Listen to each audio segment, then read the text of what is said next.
L'autoroute en projet actuellement est orientée nord-sud et prend son origine à la Chifa. Elle s'étend vers le sud pour rejoindre l'autoroute des Hauts Plateaux. L'autoroute se prolonge ainsi jusqu'à la région des Hauts Plateaux et sa construction constitue par conséquent une signification importante et stratégique dans le cadre du développement économique et de la sécurité nationale de l'Algérie.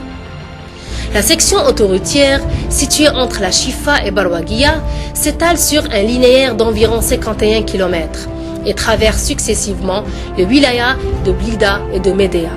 Cette section représente le point de départ de l'autoroute nord-sud et possède le relief le plus complexe, ce qui lui confère un rôle encore plus important. Elle est considérée par conséquent une section pilote et témoin des travaux de construction de l'autoroute nord-sud. La différence altimétrique sur tout le tracé est de 1100 mètres. La longueur totale des tunnels est de 4,7 km. Celle des ponts est de 12 km, dont la hauteur maximale de la pile est de 70 mètres et le plus haut des talus est d'environ 80 mètres. En raison des conditions topographiques, le projet a été divisé en deux sections, N et S. La section N est de 14,5 km de longueur et la section S est de 36,6 km. La variante APD a été étudiée dans le but du développement de la RN1 et conformément aux critères T80 de l'ARP. Elle est caractérisée par ses paramètres géométriques, profil en travers et profil en long, relativement faibles. Tenant compte de l'aspect stratégique de ce tronçon d'autoroute et suite à la demande du maître de l'ouvrage, le projet n'est plus un dédoublement de la RN1, mais sera exécuté comme une autoroute en 2 fois 3 voies.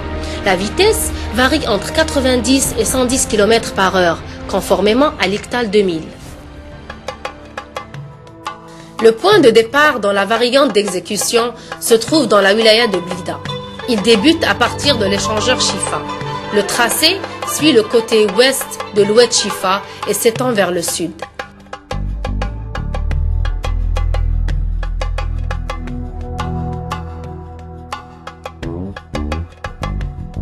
L'échangeur Medeni est prévu au PK2+400 pour favoriser l'accès et la sortie des véhicules.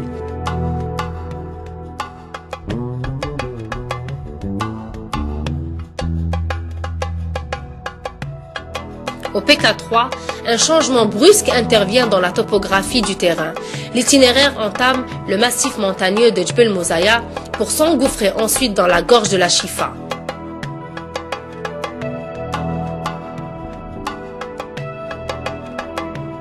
À partir du PK5+745, dans le cœur des montagnes, il est prévu un tunnel T1 long de 2,4 km du côté ouest de la RN1.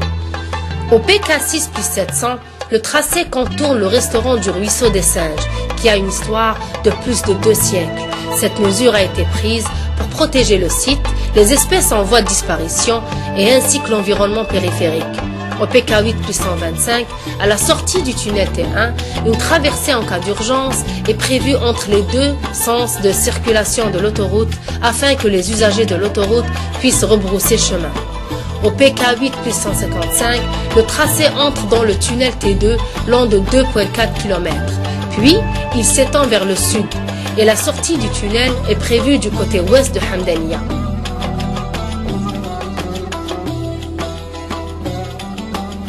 Un viaduc long de 2,6 km est prévu le long de la vallée de la Chifa pour franchir respectivement la RN1 et la ligne de chemin de fer au PK12+620 et au PK13+100.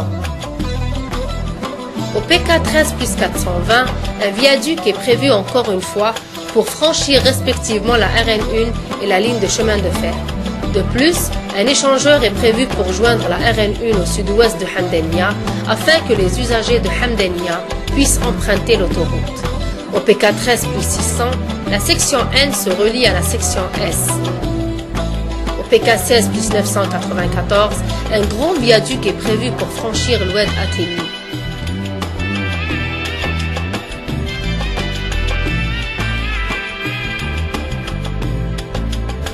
Au nord-est de Médéa, le tracé s'étend vers le sud en exploitant une partie de la RN1. L'échangeur du nord de Médéa est prévu au PK21+150. Celui du sud est prévu au PK26+100 afin de faciliter les accès et les sorties de l'autoroute pour les usagers de Médéa.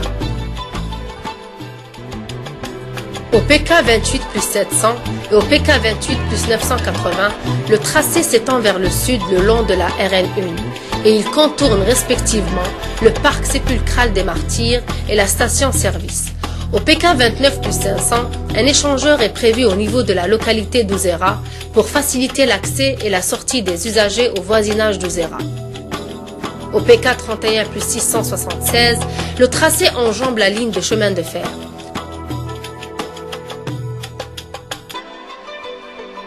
Le tracé passe à l'est de Benchikao.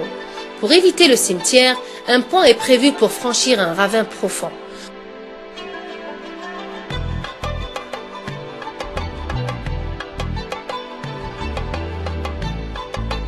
Au PK 36 plus 450, un échangeur est prévu pour que les usagers de Benchikao puissent emprunter l'autoroute.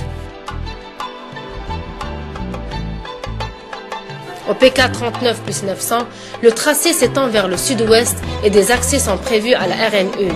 Un échangeur est prévu au PK 39 plus 950 pour le passage du transport sururbain par les agglomérations locales.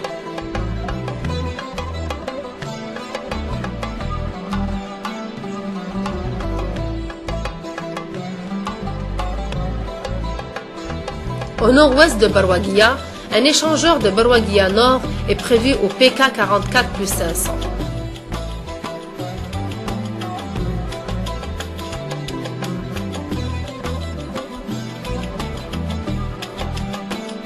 Au sud de Barwaguia, un échangeur de Barwaguia Sud est prévu au PK 51 plus 500 pour que les usagers puissent emprunter l'autoroute.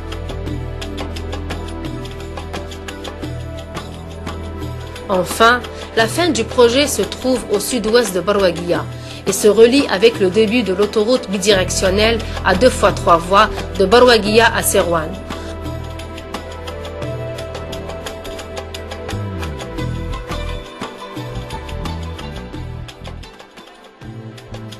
En résumé, l'autoroute nord-sud porte la même importance que l'autoroute est-ouest. Sa construction est complexe, ce qui nécessite de grands moyens humains et matériels. La réalisation et la mise en service de l'autoroute nord-sud sera un nouveau jalon dans l'histoire du développement de l'autoroute en Algérie.